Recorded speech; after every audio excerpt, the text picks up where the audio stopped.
Hujachukua hatua kuyageukia maisha unayoyataka. Hujachukua hatua kumgeukia Mungu unayemtaka. Utakutanaje na hicho unachokitaka?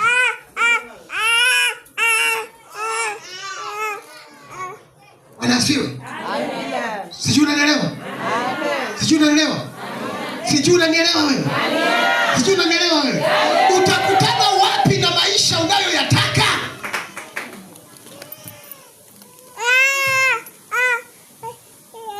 Mwambie mwenzako geuka. Rudi kwenye kundi la kwanza. Watu ambao wako tayari kuachwa na kupoteza vitu kwa sababu ya Mungu. Wanasiwe. Watu ambao watamwambia kijana sitaki kwa sababu ya Mungu. Hivi kuna mtu amesha kumkataa kijana kwa sababu ya Mungu? Hebu toka uokoke, pima tu. Ukimkataa hujampenda, hana hela. Ukimkataa hujampenda, hana hela. Nani amewahi kumkataa mtu aliyekuja kwa picha ya fedha kwa sababu ya Mungu? Ni nani?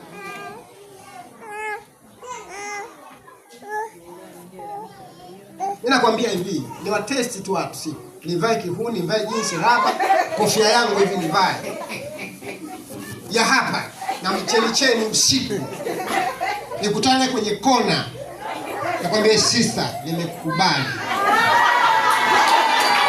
Wewe ambao uko huko mbele,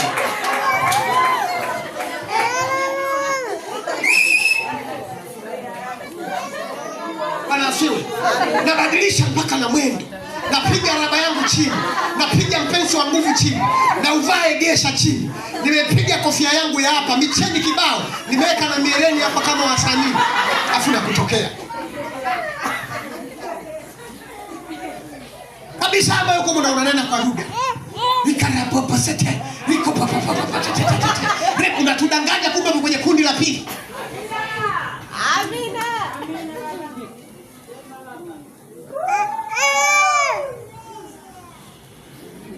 Bwana asifiwe. Sisi unanielewa? Mungu anataka watu kama hao.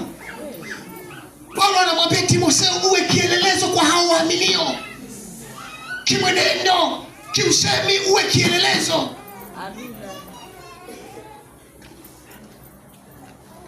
Unajua Mungu amekufanya kuwa kielelezo. Kuna watu wanashindwa kumpokea Yesu kwa sababu yako. Kuna watu mtano wanashindwa kumpokea Yesu kwa sababu yako, kwa sababu wanaingia kwenye singeli na wewe umo.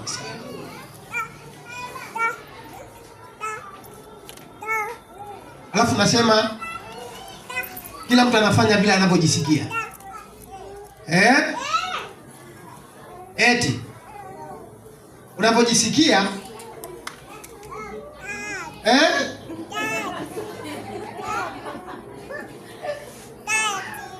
kila mtu anaongozwa. Nani anakuongoza?